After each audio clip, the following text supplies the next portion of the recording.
Hello, welcome to another session of Learn with Veer Sagar.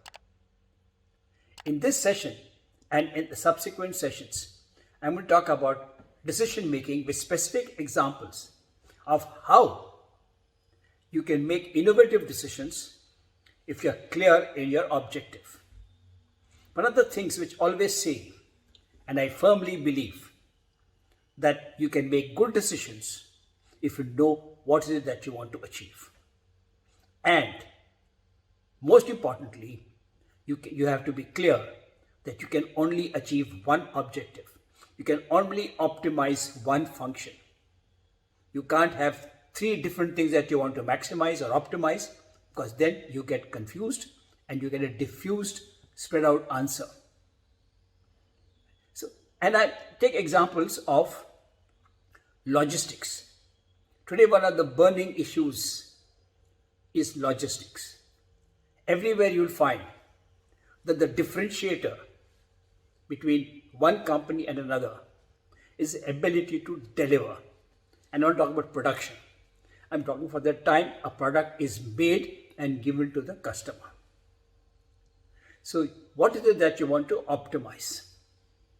The first example I will take is about cost optimization, to reduce the cost of delivery, because this is a direct benefit to the bottom line. Or you can pass it on to the customer and make yourself more competitive, because you are giving money because you are able to save money from being very efficient.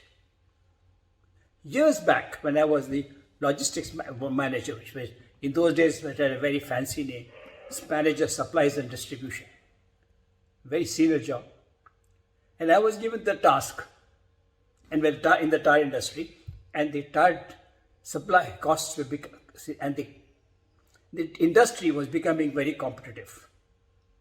There's only so much you could do, because the raw materials cost was almost common to all manufacturers.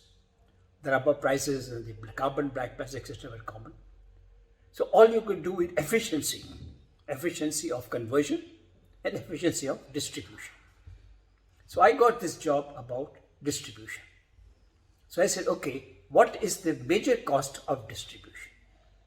The major cost of distribution was the cost of transport, truck transport. We used to transport all goods from the factory to the depots all over India, or to wherever the customer is, by trucks. There were reasons for it. One was you had control on who the goods were going, and they were going from point A to point B. So you could send goods from Calcutta factory to a Delhi depot directly, or Calcutta factory to Trivandrum depot without any trouble. Costs were high.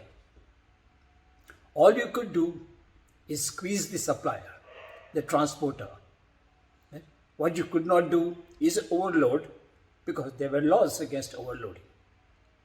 Although the truck owners did that, they would load the truck up to whatever was legally allowed, take it outside the factory, and then convert 2 trucks into 1, or maybe 3 trucks into 2. You couldn't do that officially in the company. And when you did this, you could save at the most 5% and create a number of unhappy transporters. After vigorous beating down, you could save 5-10%. That doesn't make any difference. Anybody could do that. So we said we need to find a solution which is dramatic, which can save a lot of money, and not just a factor but a magnitude. We looked at the factory and we saw that we have a siding in which train full of coal would come from the collieries, pitheads. So why can't we have a similar concept of sending out train full of tyres to our depots? The question was, right, will the depots be able to take a train full? Can we produce enough tires to do that? There were issues that some of the faster moving sizes we could do that. But there were some sizes which are very slow moving, or the requirements are small. I won't say slow moving, the requirements are small. So they cannot be produced every month. So we now needed to change the production cycle so that these are also produced in bulk in a particular month, so that the entire demand or supply for a region is forecasted for a quarter. And then we loaded these tires in the train, made a full train, let's say a train from Shahganj factory to Delhi. Along the route at Mughal Sarai, some bogies came out and they went towards Lucknow, went towards Assam, to Guwahati, right, to Nagpur. And that way you were able to take the whole train out. But because the whole train was booked by Dunlops, right, the railways had control. We had control. We knew where the train is at any given time and where that bogie is, because the full bogie was Dunlop. The full in which the full bogie in which the goods were kept was Dunlop. Yes, there were issues, because sometimes you suddenly got a lot of tires and they had problem of storage. And I will tell you how we handle the problem of storage in the next video. But we were able to bring down the cost substantially.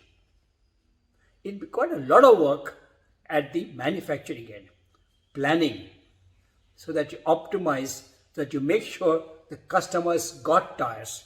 And since they knew in advance, the office knew in advance, when each tire is being scheduled and when they will get their supply, because we could organize trains in that fashion, regions were quite happy. They told the customers, this item you will get on this date. That way we found that by thinking big, thinking totally out of the box, and setting for yourself a very clear objective that I want to cut the cost of transportation by X, we were able to do that by optimizing the transport cost, keeping in mind the other variables and other restrictions. So to take a good decision, try and take a decision which is dramatic, big, out of the box, but be very clear what is it that you want to achieve. Please remember, you cannot optimize more than one function at a time.